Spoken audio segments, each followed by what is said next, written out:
And now, here to tell her story, I am so pleased to introduce comedian Aizzah Fatima. Aizzah is an award-winning filmmaker, actor, playwright, comedian, and ex-Google engineer. She has been featured... That's the funniest job you have, actually. She has been featured on NPR, The Guardian, Women's Hour on BBC, The Wall Street Journal, Newsweek, Time Out, The New York Times, and The Huffington Post. She starred in, produced, and wrote the feature film Americanish, which won 25 awards at festivals.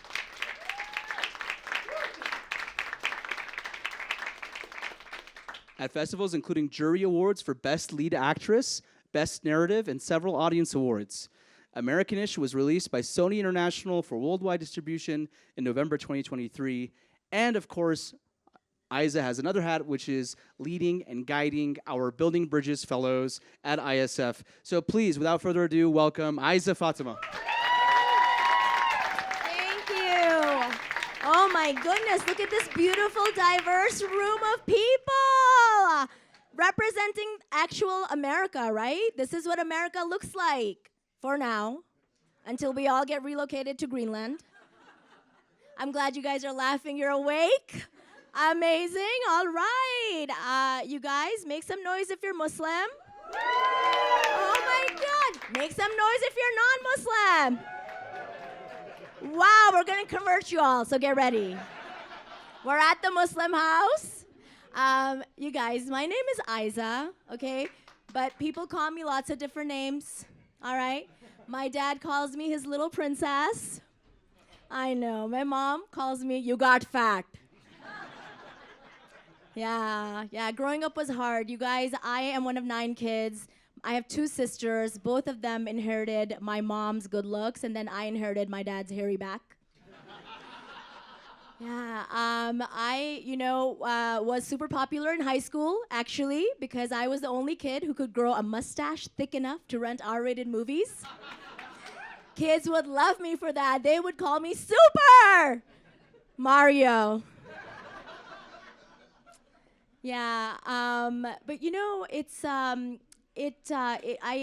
my dad was actually born in India, and my mom was born in Kashmir. And as children, they migrated with their families to Pakistan. And when they got married, they actually moved to Saudi Arabia, which is where I was born. And then we moved to Mississippi. And all of that cultural background, now that I live in New York, makes me Hispanic. Yeah? So there is a new construction site on my block, and the workers there love to catcall me en Espanol. I don't understand a word of it. I don't know what they're saying, okay? So I thought I should learn some Spanish, though, so I could flirt right back with them. So I took an online class. It's called Spanish for Sluts. Yeah, you like that. You like that. Okay, but you guys, now that I know what they're saying, did you all know the phrase, ay mami? You guys know it? You know what it actually means? Oh, hello, mother. That's not sexy. Like if I wanted a mama's boy, I'd just go for a Pakistani man. Right? Okay. But Sue's a fan of that one. Okay, but honestly, now that I know what they're saying, they've been yelling all kinds of things at me. They're like, oh, mother, put on a hard hat. Don't walk on this side of the street. You're going to get yourself killed. Why is that hairy boy wearing a bikini? You guys, I am an actor when I'm not doing stand-up. I know, which just means I'm available for babysitting jobs, really. Yeah, I recently came out to my white Jewish manager in Hollywood as a Pakistani woman. Because up until now, I had been moonlighting as a Mexican. He actually thought my name was Aizzah Fatima. I just let him think it, okay? Because he would say things to me like, you could probably play like a Muslim woman, but like you would have to like put on a hijab.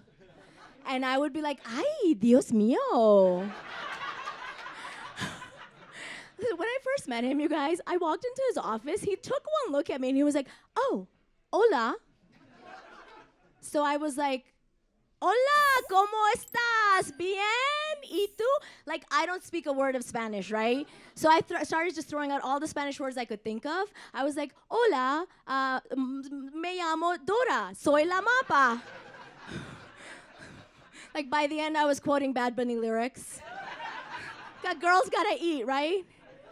Okay, but I have to be honest, like, I do sometimes wish I was a Mexican woman, right? Because Mexican women in our industry are considered like hot and sexy, right? Like Eva Longoria and Salma Hayek, right? And we all know like the image of Muslim women in the industry, what that is, right? It's non-existent to like battered and abused.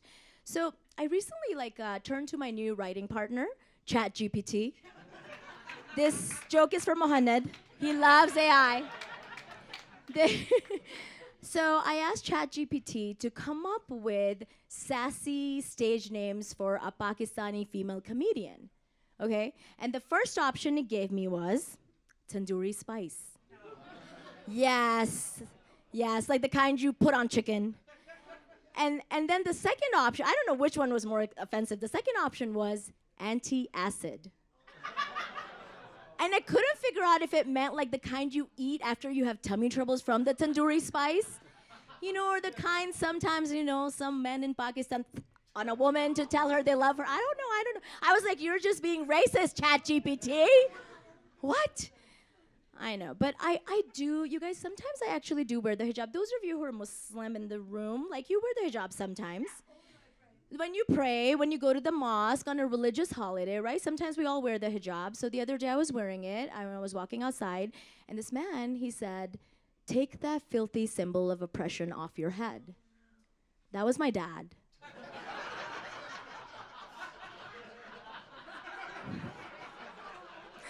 Like, my dad is more anti-hijab than J.D. Vance. And it's not because he's anti-Islam. He's like super Muslim, you guys. But he just is like a confused Western feminist. He thinks women should have the right to choose what he wants them to choose. Okay, honestly, like growing up, things got really weird. I'd be like, Dad, can I spend the night at my friend's house? And he'd be like, it's a weeknight. And I'd be like, threaten him with a full burqa. Gotta do what you gotta do. I also like, I've been in the industry for a long time, you guys. Sue knows this. Sue's been there throughout the whole journey from the beginning. And I have to say, things have changed so much over the years. I was recently on an episode of Law and Order. Okay? Yeah. And as a Muslim woman, I didn't even have to get honor killed. I just played a boring old doctor named Anne-Marie Mercer. Hispanic! It was very exciting for my parents. And because usually I can't tell them anything I'm doing, you guys, because very early on in my career, I created this one-woman show. It is super family-friendly. It's called Dirty Packy Lingerie. And I didn't tell my parents, and that's actually how Sue and I connected, because can I just give a shout-out to Sue? Sue, baby. I was doing this show. I had the full-time job at Google by day, doing the show at night, and I get a call from Sue one day. She's like, Aizzah, this is your fairy godmother from the Muslim world. No, I'm just kidding. She didn't say that. That didn't happen. But she called me. You know, it was really hard because the support within the Muslim community didn't exist for this work. This was in 2011. It wasn't even that long ago, 15 years ago. But Sue was the first person to uplift the work and uplift me as an actor. You know, when in our community was very hard. Being a woman and an actor is a whole other thing, right? You know. So shout out to Sue for that. Thank you, Sue. Thank you for being there. Yeah. MPAC, Hollywood Bureau, all the things, but it's all you, Sue. We know it's all you. So I was doing the show, okay, and I didn't tell my parents, and I didn't tell them, you guys, because you know what, like, okay, I'm one of 9 kids. My older brother is a NASA engineer. No, my sister's an architect, that bitch. Right. And then I just want to tell, I want to tell dirty jokes, right? I'm keeping it very clean here today because it's the Muslim house, but that's what I usually do. I tell D jokes. And we're not going to do that here. But, okay, so I couldn't tell my parents, and then one day I get a call from my dad, and he's like, Aizzah, you do the lingeri? I was like, what, Dad? The lingerie, you do the lingerie underwear, you do it. I was like, oh my God. I was like, how did you know? I saw it on the book face. I know. And for those of you who are Gen Z in the room with the delayed laughter, Facebook is like TikTok, but for older people who like to read. So, Sue, I don't know how much time I have. Do I have time? Should I wrap it up? Yeah. Okay, we'll just keep going. We'll just get it. I'll just do 5 more. Okay, great, amazing. Okay, so. So you know, I anyway did the show, and then but here's the trouble, okay? No one in my whole family understands what I do for a living. So at almost like every single family get-together party, I'm always getting cornered by some rando auntie who's like, "So, what are you working on these days?" And I'm like, "Well, you know, I have this one-woman show. I travel it all around the world." "Oh, that's really nice. But where do you work?" And then I'm like, okay, fine. Well, the other day I did my show at Cornell University, and that really excites her, right? Because nothing gets a Desi auntie more horny than the mention of an Ivy League school. Oh, yeah. And then, but ever since I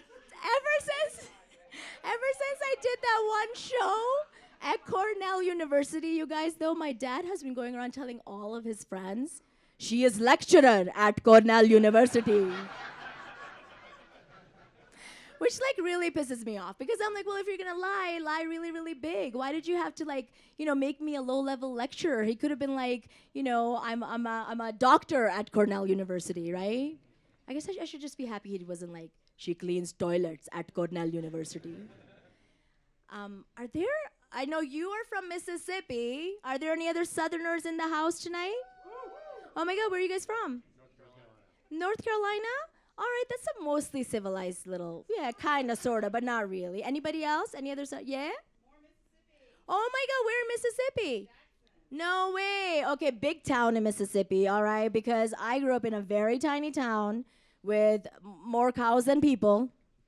Okay? I mean, there were 2 options for like eating out. It was like McDonald's and Roadkill. All right, it was a very tiny, guys, and people in my hometown, kids for fun would like to go to church, Bible study, and cow tipping. Those were the fun activities, okay? But Mississippians are some of the nicest people. Shortly after we moved to Mississippi, a man drove his pickup truck through the wall of the mosque to let us know Muslims were not welcome, okay? And this put everyone else in town on edge. So one day we see our next door neighbor, Bubba, walking over with a shotgun over his shoulder, marching over to our house. And I thought he was like gonna kill us. We all got really scared. But then he offered my dad the gun to protect us. I know. Bubba was like, Syed, you're in America now. Here, take a gun. And my dad is like, no, booby. I can't take the gun. Right? And Bubba felt a little bit defeated that day, and he left. And then like a few weeks went by, and he comes over again, and he's like, Syed, there's a tornado coming. Here, take a gun. Right? And my dad, he's like, no. I am a Muslim man in America. This is not a good look for me. He refuses.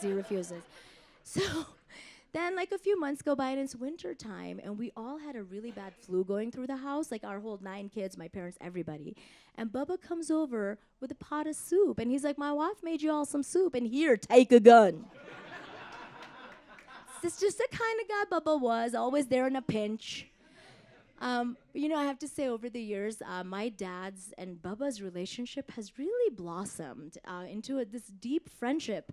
The other day, I saw my dad, heard him on the phone with Bubba, and he was like, all right, man, bring the pickup truck, and then we'll go together. I love you, booby. He has never once said those words to me. Okay, and I just want to leave you guys with this. I know we're all struggling here. This is it's tough, you know. It's tough out there right now. We're all struggling in our own ways. But can I just say it's really, really hard being, except for you, sir. Are you white? Except for you. Maybe you're not. I don't know about you. but It's really hard being like a Pakistani Muslim woman in America, you guys, okay? Because you guys know Malala, right? Malala, the Pakistani girl who was shot in the head by the Taliban, went to Oxford University, graduated with the highest honors, created a global organization for like women's education, that Malala. I have never once heard my parents mention her name until recently. They were like, did you hear about Malala? She just got married. Now she has really accomplished something. You guys are amazing. Thank you so much for having me.